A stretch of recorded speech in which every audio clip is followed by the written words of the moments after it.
नमस्कार, सुस्वागतम, वेलकम। मैं निधि शिमाली आपके अपने इस YouTube चैनल में आप सभी का स्वागत करती हूँ। सबसे पहले तो आप सभी को भारतीय नववर्ष की हार्दिक शुभकामनाएं। जिस प्रकार हम आंग्ल नववर्ष को बड़े ही जोश के साथ मनाते हैं, उस प्रकार हमें हमारी संस्कृति और हमारी सभ्यता को न भूलते हुए भारतीय नववर्ष के दिन भी पूजा पाठ और भगवान की भक्ति करके हमारे इस नववर्ष की शुरुआत करनी चाहिए। वैसे भी चैत्र नवरात्रि का दिन रहता है और इस दिन घट स्थापना घर घर में की जाती है, तो हम वैसे भी इस त्योहार को तो बड़े विधि विधान से मनाते ही हैं। इस दिन आप सभी अपनों को विश करें और भारतीय नववर्ष की शुभकामनाएं जरूर दें, ताकि हमारी आने वाली पीढ़ी भी इस नववर्ष को समझ सके कि हमारा बेसिकली हमारे भारतवर्ष का नववर्ष कब आता है, ये उन्हें पता होना चाहिए। चलिए आगे बढ़ते हैं और जान लेते हैं कि इस माह में और कौन से विशेष पर्व आने वाले हैं। तो सबसे पहले बात करते हैं 4 मार्च की। प्रदोष व्रत के साथ त्योहारों की शुरुआत इस माह होने जा रही है। 6 माह को होलिका दहन का पर्व बड़ी धूमधाम से मनाया जाएगा और 7 मार्च को पूर्णिमा व्रत और दुलंडी का पर्व बड़ी धूमधाम से मनाया जाएगा, यानी रंगों की होली खेली जाएगी। ये जो होली का पर्व है, ये मेरा सबसे फेवरेट त्योहार मैं कह सकती हूँ, क्योंकि इस पर्व में बहुत कुछ छिपा होता है। अगर आप इस पर्व में देखें तो इतने सारे रंग ही रंग चारों तरफ होते हैं। हम हमारे शत्रुओं को भी इस दिन भूलकर और खुशी के साथ में उनको रंग लगाते हैं। कोई भी द्वेष भाव वैमनस्य कुछ भी नहीं होता। बस हाँ, कुछ उत्पाती लोग जरूर इस त्योहार को बिगाड़ सकते हैं और कई बार बिगाड़ देते हैं, जिस वजह से ये त्योहार खराब हो जाता है। बाकी रंगों का त्योहार तो राधा कृष्ण का पर्व माना जाता है, उनके प्रेम का पर्व माना जाता है। वैसे भी रंग जीवन में होने बेहद आवश्यक है। बिना रंग जीवन कैसा होगा, आप उसकी कल्पना कर सकते हैं। चारों तरफ अगर कोई भी कलर ना हो तो क्या हम हमारे जीवन की कल्पना भी कर सकते हैं, आनंद ले सकते हैं? रंग विहीन जीवन एक ऐसी नाव के समान है जिसका कोई किनारा नहीं है, वो चले जा रही है। जीवन में कोई उत्साह नहीं, कोई उमंग नहीं और हम हमारा जीवन जीते चले जा रहे हैं। इसीलिए जीवन में रंगों का होना बहुत आवश्यक है। रंगों से आपका जीवन सदैव प्रकाशमान रहे, ये मैं कामना करती हूँ। बढ़ते हैं आगे और 15 मार्च को शीतलाष्टमी का पर्व मनाया जाएगा। 22 मार्च को चैत्र नवरात्रि और हिंदू नववर्ष की शुरुआत हो जाएगी। इस दिन गुड़ी पड़वा का पर्व भी आता है। 23 मार्च को चेती चंद का पर्व मनाया जाएगा। 30 मार्च को रामनवमी आ रही है और 31 मार्च को चैत्र नवरात्रि का समापन हो जाएगा। तो ये है कुछ व्रत और त्योहार जो कि इस माह को बना रहे विशेष। अब ग्रहों के हिसाब से ये माह किस प्रकार से विशेष है, उसके बारे में जान लेते हैं। सबसे पहले बात करते हैं ग्रहों की राजा सूर्य की, जो कि वर्तमान में अपनी अति शत्रु राशि कुंभ में विराजमान है और 15 मार्च को वे मीन राशि में प्रवेश कर जाएंगे। वहीं बुध ग्रह की अगर बात करें तो वे वर्तमान में कुंभ राशि में विराजमान है। 16 मार्च को वे मीन राशि में प्रवेश करेंगे और 31 मार्च को पुनः राशि परिवर्तन करते हुए मेष राशि में प्रवेश कर जाएंगे। मंगल ग्रह की बात करें तो वे वर्तमान में अपनी मित्र राशि वृषभ में विराजमान है।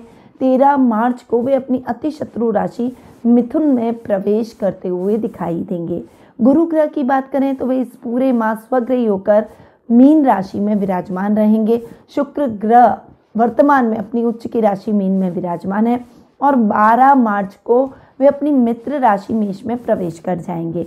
वहीं शनि ग्रह इस पूरे माह अपनी मूल त्रिकोण की राशि कुंभ में विराजमान रहने वाले हैं। वहीं राहु और केतु इस माह अपनी सम राशि मेष और तुला में विराजमान रहेंगे। तो ये है इस माह की ग्रह गोचर की स्थिति का हाल। अब बढ़ते हैं आगे और जान लेते हैं कि मार्च महीना कर्क राशि वालों के लिए क्या लेकर आया है।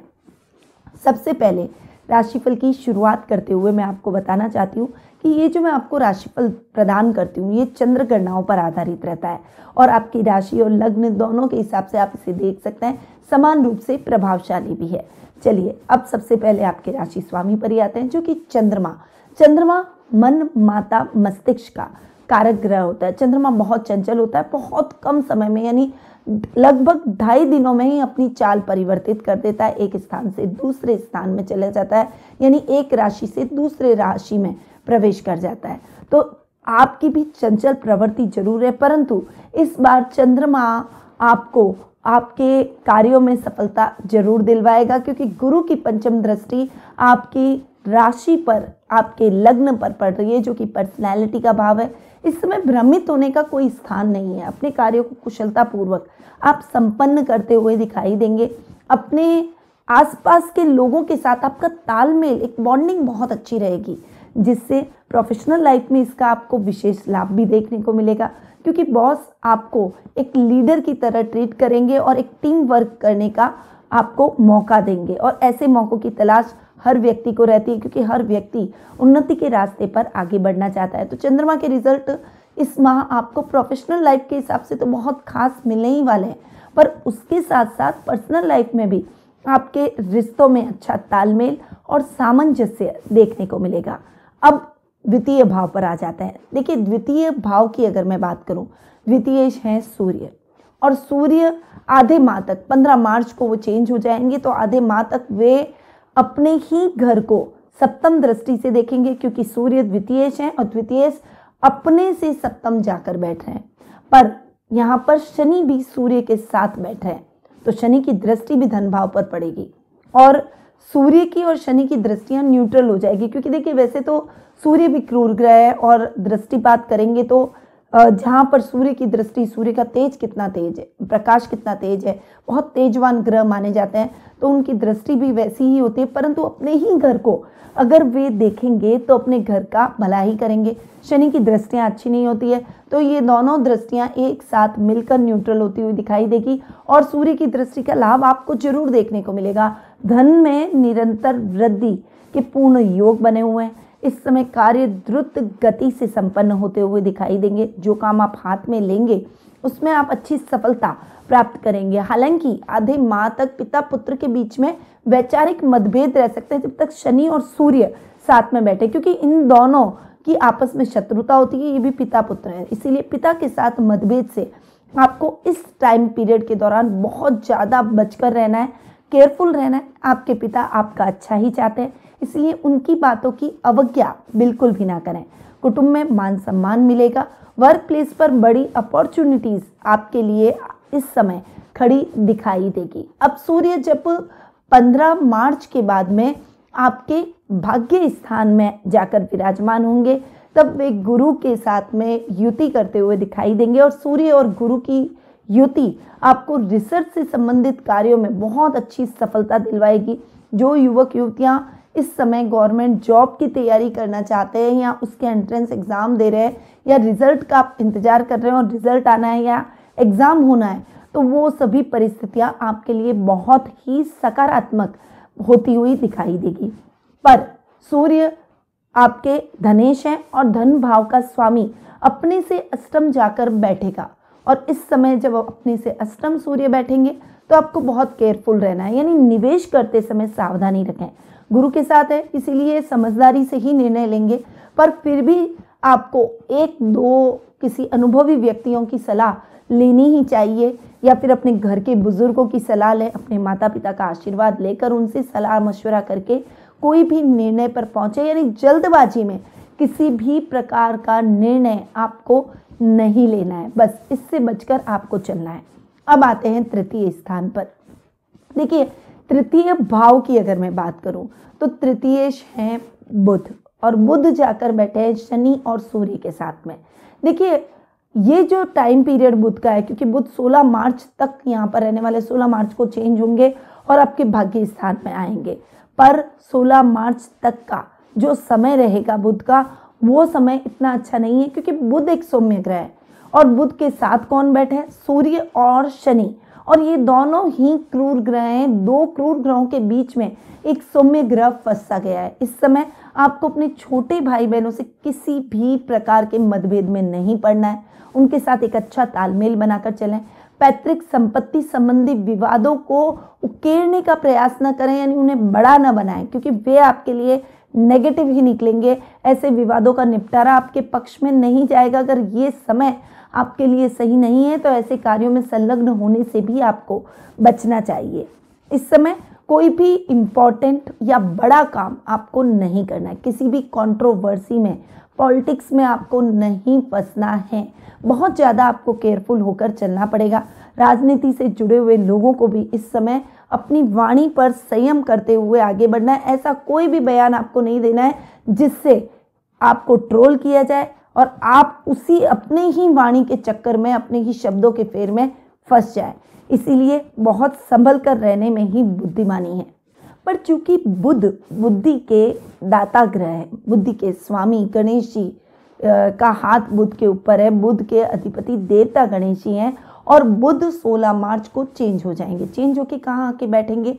गुरु और सूर्य के साथ में युति करके बैठेंगे। जब बुध, गुरु और सूर्य की युति होगी, ये युति आपके लिए शानदार रिजल्ट वाली होगी, क्योंकि देखिए यहाँ पर भाग्येश, धनेश और पराक्रमेश की युति होगी और यहाँ पर बुध और गुरु की दृष्टि भी पराक्रम भाव पर पड़ेगी। यानी जो राजनीति से जुड़े हुए हैं उनको कोई भी इंपॉर्टेंट डिसीजन लेने हैं, कोई भी बड़े काम करने हैं या फिर कोई ऐसा एक्शन लेना है जो कि आपके लिए हितकर हो, आपके भविष्य के लिए सकारात्मक रहे, तो ये सभी एक्शंस आपको लेने हैं 16 मार्च के बाद, क्योंकि वो समय आपके लिए उत्तम परिणामदायक रहेगा। छोटे भाई बहनों से भी आपको पूर्ण साथ प्राप्त होगा। पैतृक संपत्ति संबंधी निपटारा अब इस समय होता हुआ दिखाई देगा। तो आधे माह तक आपको शांत रहना है, उसके बाद आप अपने मनचाहे कार्यों में संलग्न हो सकते हैं। यदि आप लेखनी का कोई काम करते हैं, शिक्षण व्यवसाय से जुड़े हुए हैं, उनके लिए ये समय शानदार परिणाम वाला रहेगा, क्योंकि गुरु के साथ बुध और सूर्य की युति आपको अद्वितीय परिणामों से अवगत करवाएगी, आपको अद्वितीय सफलताएं दिलवाएगी। वहीं गवर्नमेंट जॉब से जुड़े हुए लोगों के लिए भी ये समय बहुत ही शानदार रहने वाला है, क्योंकि इस समय सूर्य भी गुरु के साथ बैठेंगे, बुध भी गुरु के साथ में बैठेंगे और तीनों की ये जो युति है ये आपके मार्ग के अटकाव की स्थितियों को, रोड़ों को हटाते हुए आपको सफलता दिलवाने में सहायक साबित होगी। तो बुध के रिजल्ट आपको पराक्रम भाव के हिसाब से बहुत ही सकारात्मक और अच्छे, बेहतरीन देखने को मिलेंगे। अब बुध चूंकि आपके खर्च भाव के स्वामी हैं, यानी 12th हाउस के लॉर्ड हैं और 12th हाउस के लॉर्ड अपने से नवम जाकर बैठ रहे हैं। बुध का अपने से नवम जाकर बैठना बहुत अच्छा, खर्चों में कमी लेकर आएगा, एक अच्छा तालमेल देखने को मिलेगा। पर यहाँ पर आपको इस बात का ध्यान रखना है कि आपको इस समय ना तो किसी से कोई बड़ा उधार लेना है, ना किसी को बड़ा उधार देना है, क्योंकि इस समय आपका किया गया कर्म आपको मुश्किलों में डाल सकता है। कर्ज की स्थितियाँ आपके जीवन में बढ़ सकती है और अगर आपने किसी को उधार दिया है तो पैसा फंस सकता है। तो ऐसी प्रक्रियाओं से जितना हो सके आपको परहेज रखने का आपको जरूरी है और परहेज आपको रखना भी चाहिए। 16 मार्च को जब बुध चेंज हो जाएंगे और गुरु के साथ में, सूर्य के साथ में युति करके विराजमान होंगे, तब वे अपने खर्च भाव के स्वामी अपने से दशम जाकर बैठेंगे। तो इस समय आपके कार्य क्षेत्र में आप अच्छी उपलब्धियां हासिल करेंगे, अधिकारियों का साथ और सहयोग आपको भरपूर मिलेगा। व्यापारी वर्ग व्यापार में अच्छा लाभ प्राप्त करेंगे, कुछ बड़ी योजनाओं को आप क्रियान्वित करते हुए दिखाई देंगे। तो ये समय बुध के हर तरीके से अच्छे रिजल्ट लेकर आएगा, परंतु आपको कुछ सावधानियों के साथ आगे बढ़ना पड़ेगा। चलिए अब हम भी आगे बढ़ते हैं और जान लेते हैं सुख स्थान के बारे में। सुख स्थान की बात करें तो सुखेश है शुक्र और सुख स्थान में बैठे हैं केतु। शुक्र की अगर मैं पोजीशन देखूं तो शुक्र महीने के प्रारंभ में आपके भाग्य स्थान में जाकर विराजमान होते हुए दिखाई देंगे और शुक्र बैठेंगे गुरु के साथ। यहाँ पर गुरु के साथ जो शुक्र की युति होगी वो बहुत ही अच्छी और देखने लायक रहेगी। आपके कार्य इस समय द्रुत गति से संपन्न होते हुए दिखाई देंगे। हालांकि शुक्र अपने से अष्टम जरूर बैठेंगे, पर गुरु के साथ उनके रिजल्ट आपको अच्छे मिलेंगे। अगर आप शुक्र से रिलेटेड कोई काम करते हैं, कोई पार्लर, कोई बड़े ब्रांड का पार्लर आप चला रहे हैं, कोई चेन ऑफ पार्लर आपका है या फिर चेन ऑफ रेस्टोरेंट है, चेन ऑफ होटल्स के मालिक हैं, तो निश्चित रूप से ये समय आपके लिए उन्नतिदायक और तरक्कीदायक रहेगा। परंतु इस समय आपके पार्टनर्स के साथ में आपको तालमेल बनाकर चलना है, क्योंकि ये समय केतु के साथ में जो शुक्र के परिणाम दिलाने वाला है वो थोड़ा सा आपको इस समय मिसअंडरस्टैंडिंग हो सकती है और वर्क प्लेस पर आपकी पार्टनरशिप में थोड़ी सी खटास पड़ सकती है। इसीलिए संभल कर रहें, विद्यार्थी वर्ग के लिए ये समय बहुत ही अच्छा रहेगा और खासकर जो कला वर्ग के छात्र हैं उनके लिए ये समय बहुत अच्छा रहेगा, क्योंकि शुक्र और गुरु की युति होगी तो पढ़ाई में आ रही दिक्कतें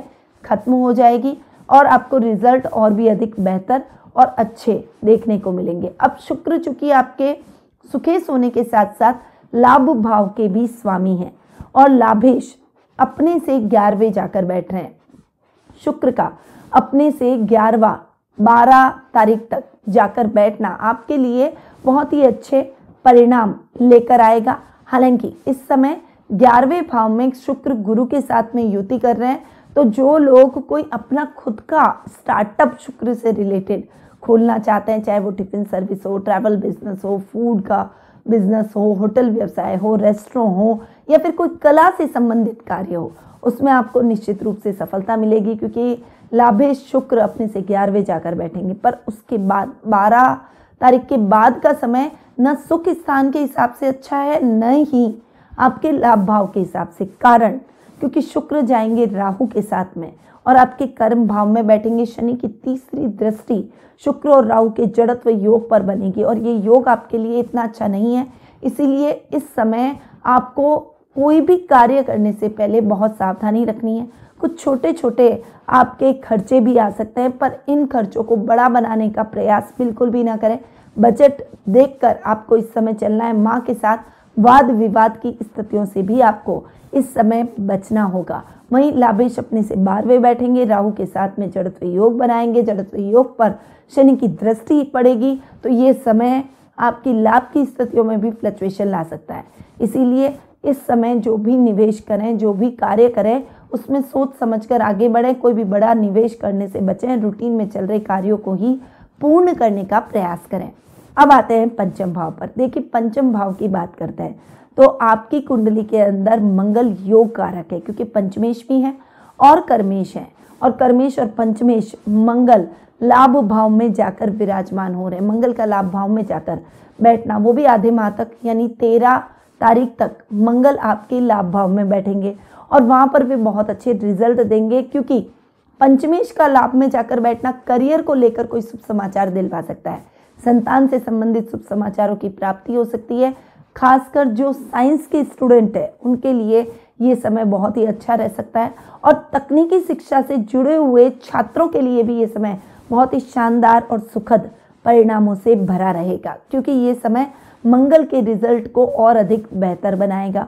अब 13 तारीख को जब मंगल आपके 12th हाउस में जाकर खर्च भाव में आकर बैठेंगे, तो देखिए इस समय तो वो थोड़ा सा खर्चों को नियंत्रित करेंगे, क्योंकि क्रूर ग्रह तो मंगल अगर 12th हाउस में बैठे हैं तो ठीक है रिजल्ट, पर चूंकि सुखेश अपने से नवम जाकर बैठेंगे तो वे आपके भाग्य में भी उत्तरोत्तर वृद्धि करेंगे, कार्यों को निर्विघ्न संपन्न करवाएंगे। दिक्कतें परेशानियां जीवन में थोड़ी सी कम होती हुई दिखाई देगी और मंगल के बेहतरीन रिजल्ट आपको इस समय देखने को मिलेंगे। थोड़ा सा निवेश करते समय मैंने पहले भी बताया, आपको सावधानी के साथ आगे बढ़ना है। विद्यार्थी वर्ग के लिए ये समय अच्छा रहेगा, भाग्य आपका साथ देगा।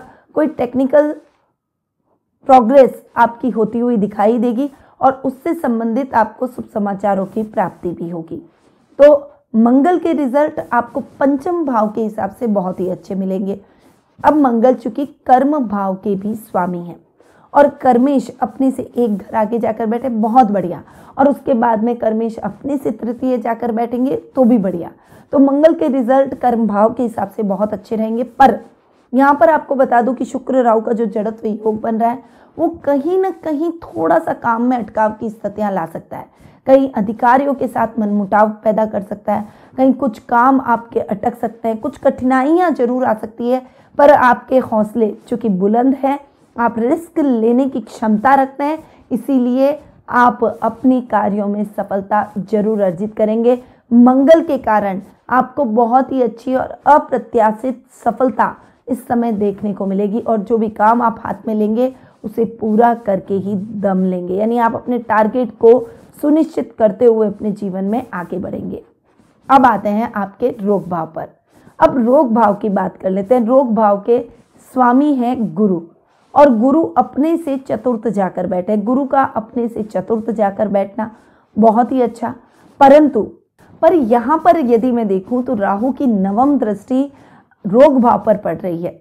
गुरु चर्बी से रिलेटेड, गैस्ट्रिक प्रॉब्लम से रिलेटेड, नाक से रिलेटेड, जुखाम से रिलेटेड, कमर से रिलेटेड दर्द देता है। हृदय से संबंधित समस्याएं भी गुरु से रिलेटेड होती है और अस्थमा, एंजाइटी और श्वसन क्रिया से संबंधित जो भी प्रॉब्लम्स है वो गुरु के अधिकार क्षेत्र में आती है।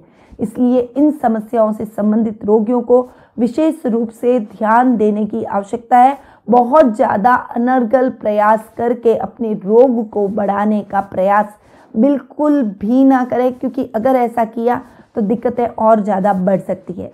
शत्रु आपका कुछ नहीं बिगाड़ पाएंगे, हालांकि कोशिश जरूर करेंगे, परंतु आपके हौसलों के दम पर आप अपने शत्रुओं पर विजय जरूर प्राप्त करेंगे। वहीं गलत मित्रों की संगति में भ्रमित होने का प्रयास बिल्कुल भी ना करें। इस समय ऐसे दोस्त भी आएंगे आपकी लाइफ में जो कि आपको भ्रमित करने का प्रयास करें। ऐसे दोस्तों से थोड़ा सा आपको बचकर रहने की आवश्यकता है। अब गुरु चूंकि भाग्येश हैं और भाग्य स्थान में स्वग्रही होकर बैठ रहे हैं, बहुत शानदार। पहले तो गुरु और शुक्र की युति भी बहुत अच्छी रहेगी और उसके बाद सूर्य, बुध और गुरु, इन तीनों की युति से आपका भाग्य आपका साथ देगा और युवक युवतियों के लिए ये समय कल्याणकारी रहने वाला है। और खासकर जब सूर्य और बुध दोनों ही आपके भाग्य स्थान में आ जाएंगे, उसके बाद का समय तो बहुत ही शानदार आपके लिए रहेगा। धर्मकर्म के कार्यों में आपकी रुचि बढ़ेगी, धार्मिक यात्राएं इस समय संपन्न हो सकती है और मित्रों का साथ और सहयोग आपको भरपूर मिलेगा। अब आते हैं आपके सप्तम भाव पर। सप्तम भाव की बात कर लेते हैं। सप्तम भाव की अगर मैं बात करूं तो सप्तमेश है शनि, जो कि अपने से एक घर आगे जाकर बैठे हैं, अष्टम भाव में मूलांतरिक होकर बैठे हैं। लाइफ पार्टनर का पूरा सहयोग आपको जरूर मिलेगा। अगर कभी कभी आपको फाइनेंशियली उनसे मदद लेनी पड़ सकती है तो वो आपकी मदद के लिए हर समय तत्पर रहेंगे। घर में छोटी मोटी दिक्कतें खत्म हो जाएगी और एक परिवार एक बॉन्डिंग में बनता हुआ दिखाई देगा। व्यापारी वर्ग के लिए भी ये समय बहुत ही अच्छा है। व्यापार में कुछ नई योजनाओं का क्रियान्वयन कर सकते हैं। वहीं नौकरी पेशा लोगों के लिए भी ये समय बहुत ही बढ़िया रहने वाला है। नौकरी में आपको शुभ समाचारों की प्राप्ति होगी और अपने कार्यों में आप सफलता जरूर अर्जित करेंगे। आपकी कोई खोई हुई वस्तु भी इस समय आपको पुनः प्राप्त हो सकती है, जिससे आपके मन में प्रसन्नता के भाव उत्पन्न होंगे। अब शनि के साथ में आकर बैठेंगे अष्टम भाव में सूर्य और बुध। आधे माह तक ये दोनों यहाँ पर शनि के साथ में युति करके बैठेंगे। इस समय आपको बहुत ज़्यादा केयरफुल होकर चलना है। हालांकि ये समय देखिए अष्टम भाव का स्वामी अपने ही घर में स्वगृही होकर बैठा है, तो गुप्त धन की प्राप्ति के स्रोत आपको इस समय मिल सकते हैं। अचानक कहीं से लाभ प्राप्त हो सकता है जिसकी आपने कल्पना नहीं की थी और ये लाभ आपके लिए बहुत ही शानदार और उत्तम परिस्थितियां उत्पन्न करेगा, आपके मनोबल को बढ़ाता हुआ दिखाई देगा।